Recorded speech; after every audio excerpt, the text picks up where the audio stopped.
భద్రాద్రి కొత్తగూడెం జిల్లా పాల్వంచలో పీఆర్టీయూ జిల్లా కమిటీ సమావేశం ఉద్రిక్తతకు దారితీసింది. టీచర్ ఎమ్మెల్సీ పింగళి శ్రీపాల్ రెడ్డి తీరు పట్ల పీఆర్టీయూ నాయకులు తీవ్ర నిరసన వ్యక్తం చేయడంతో ఆయన సమావేశం మధ్యలోనే వెళ్లిపోయారు. గత ఎన్నికల సమయంలో తనకు వ్యతిరేకంగా పనిచేసిన పీఆర్టీయూ ముఖ్య నాయకులను యూనియన్ నుంచి సస్పెండ్ చేయాలని శ్రీపాల్ రెడ్డి ప్రస్తావించారు. ఎన్నికల సమయంలో వ్యతిరేకంగా పనిచేయడం సరికాదని అన్నారు. దీంతో పీఆర్టీయూ నేతలు అభ్యంతరం వ్యక్తం చేశారు. మేము మిమ్మల్ని వ్యతిరేకిస్తే ఎలా గెలిచారని నిలదీశారు. నాయకుల నిరసన ప్రశ్నలతో అసహనానికి గురైన శ్రీపాల్ రెడ్డి అక్కడి నుంచి వెళ్లిపోయారు. దీంతో పీఆర్టీయూ నాయకులు అక్కడే ధర్మ దీక్ష నిరసన కార్యక్రమం చేపట్టారు. ఈ పరిణామాల మధ్య పీఆర్టీయూ జిల్లా నూతన కమిటీ ఎన్నికలు జరిగాయి.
ఓగ్రసరీ రికగ్నైజ్డ్ టీచర్స్ యూనియన్ అనేది అతి పెద్ద సంఘం. ఆ పెద్ద సంఘంలో ఇటీవల కాలంలో ఫిబ్రవరిలో ఎమ్మెల్సీ ఉపాధ్యాయ ఎమ్మెల్సీలు జరిగినాయి. ఉపాధ్యాయ ఎమ్మెల్సీల్లో నల్గొండ, వరంగల్, ఖమ్మం జిల్లా నుంచి శ్రీపాల్ రెడ్డి గారు పోటీ చేయడం జరిగింది. ఏప్రిల్ 3వ తారీఖు సస్పెండ్ చేయడం జరిగింది. ఆ రోజు నుంచి ఈ రోజు వరకు రాష్ట్ర నాయకత్వానికి వారు మా మీద చేసిన ఆరోపణలకి కమిటీలు వేసి ఆ ఆరోపణల కమిటీలు నిజం కాదని చెప్పి తెలియజేయడం జరిగింది.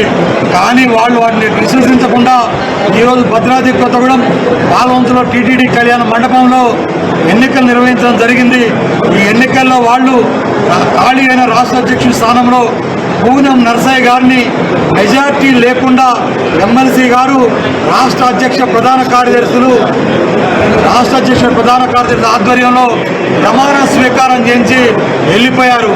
నన్ను కొత్తగూడెం జిల్లాలో మరి ఎంతో కష్టపడి గెలిపించిన కార్యకర్తలందరికీ కృతజ్ఞతలు చెప్పాలని పొందాలని ఈ రోజు రావడం జరిగింది. ఈ జిల్లా సమావేశానికి రావడం జరిగింది. మండల అధ్యక్ష కార్యదర్శులు జిల్లా రాష్ట్ర బాధ్యుల సమావేశం జరుగుతుండగా నెల రోజుల క్రితం మరి ఇక్కడ జరిగినటువంటి జిల్లా అధ్యక్షుడిగా పనిచేసిన వ్యక్తిని మరి సంఘ నియమాల ప్రకారం సస్పెండ్ చేస్తే ఇవాళ నేను మాట్లాడుతున్న సందర్భంగా అతను కొంతమంది మరి వ్యక్తులను తీసుకొని వచ్చి దురుసుగా వేదిక పైకి వచ్చి మీటింగ్ మొత్తం కూడా దాదాపు గంట సేపు డిస్టర్బ్ చేయడం జరిగింది. అనంతరం సిఐ గారు, డిఎస్పీ గారు, ఆ తర్వాత ఎస్పీ గారు సరైన విధంగా చర్యలు చేపట్టడం వల్ల మరి మీటింగ్ కూడా సజావుగా జరిగింది.